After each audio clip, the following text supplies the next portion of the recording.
Hello everyone, how are you doing there?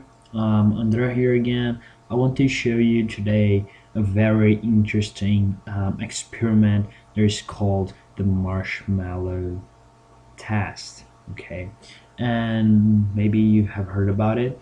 The Marshmallow Test consists you get some marshmallows, yummy, yep, and also some spaghetti, right? And you give this to groups. So to some groups of people, and they're going to receive a challenge, and the challenge is building the greatest tower using the marshmallow and the spaghetti.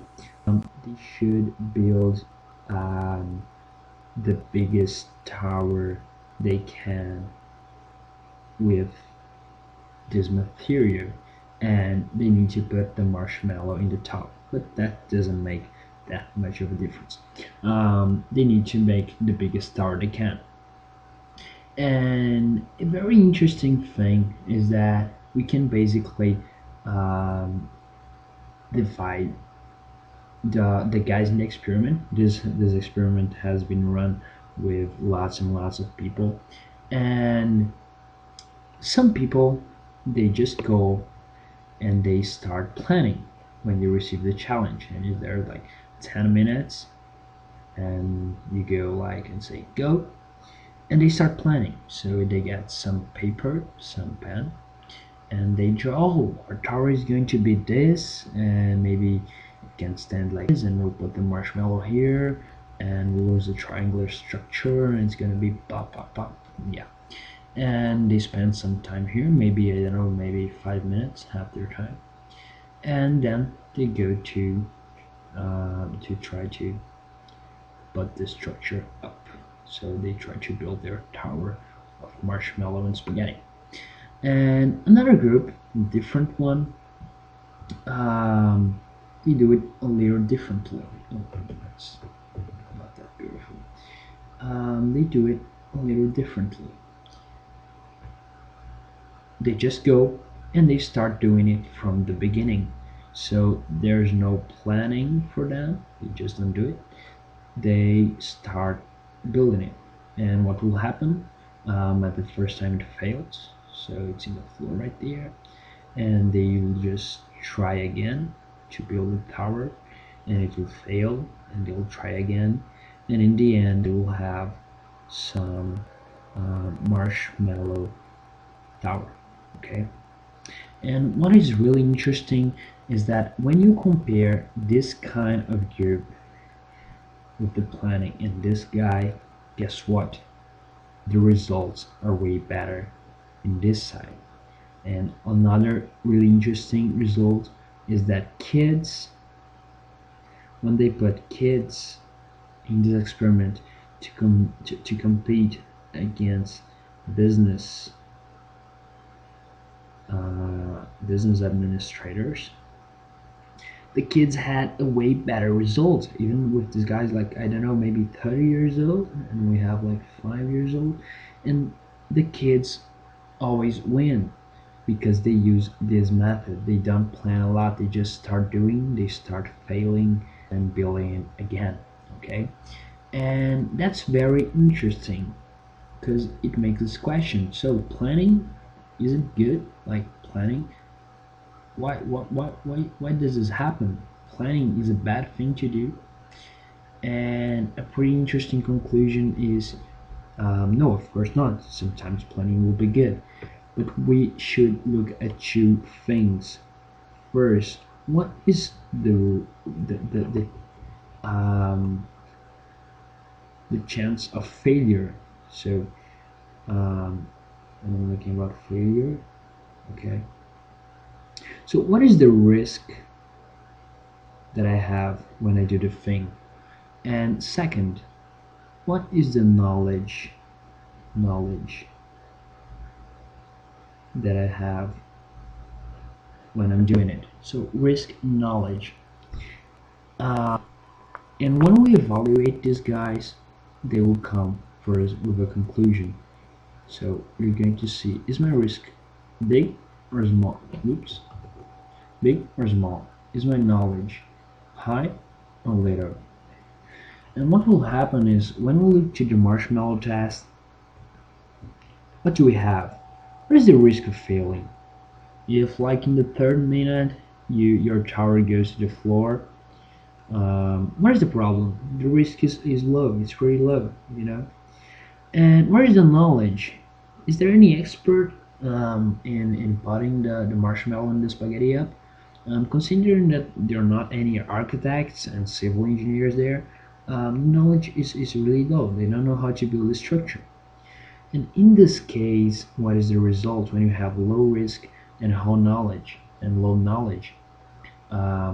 It's better to not to plan, to get planning down, and to go experimenting. So experimenting,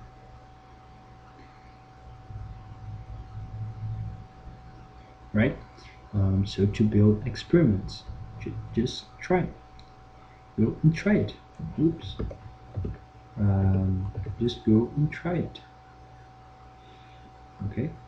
And what happens when you have when you go for you have a big risk and maybe you have a big knowledge? So maybe if you were opening a new restaurant, you would have, or maybe you were in a company and trying to run a new project for building, let's say Dubai. Okay, so let's I don't know how to draw Dubai. I have no idea about how to draw it. But let's think you want to draw to build Dubai and all the big things, the big buildings that you have there, with superstructures, huge buildings. Um, you'd have a big risk, so you can't fail, and you have a big knowledge. You can pay for engineers or great engineers. And what will happen in this case? You will um, grow your planning. So now you will plan a lot, and instead of experimenting, so you won't do experimenting, you'll be planning, and then you'll get the best results. And so just to make it, oh my god, what was that? I don't know why this happened. Just erase it. Okay. To make it super clear, right? We're going to be evaluating our two parameters. That would be, what's the risk, and here we think, what's the penalty for failing, for failing.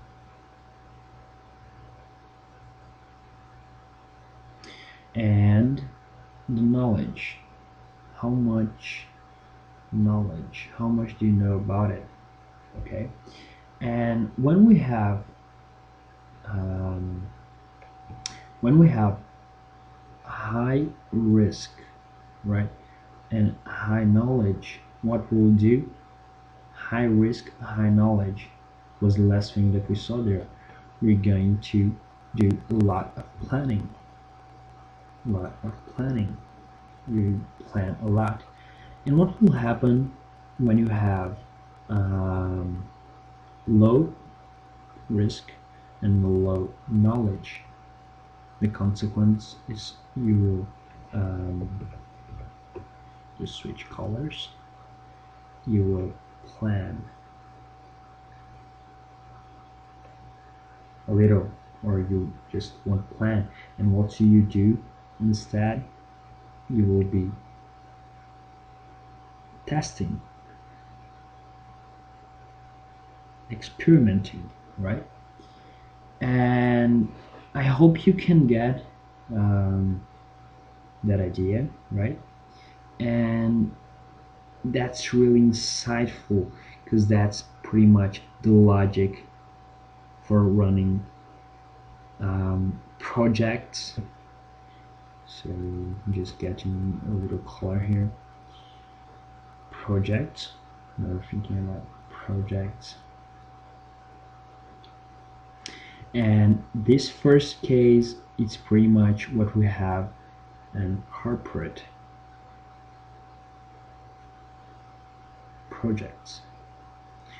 So in big companies, right, in the big consulting companies, that's the way of thinking.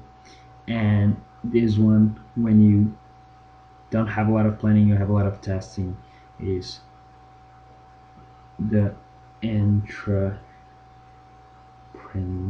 thinking, is their entrepreneur projects. When you have little risk, you try to lower your risk, you have little knowledge about what you're trying to do, and then what you do, no testing a lot. That is how the entrepreneurship works. That's what how entrepreneurs think. So I hope that was insightful, and I'll see you in a different class. So thank you, and bye bye.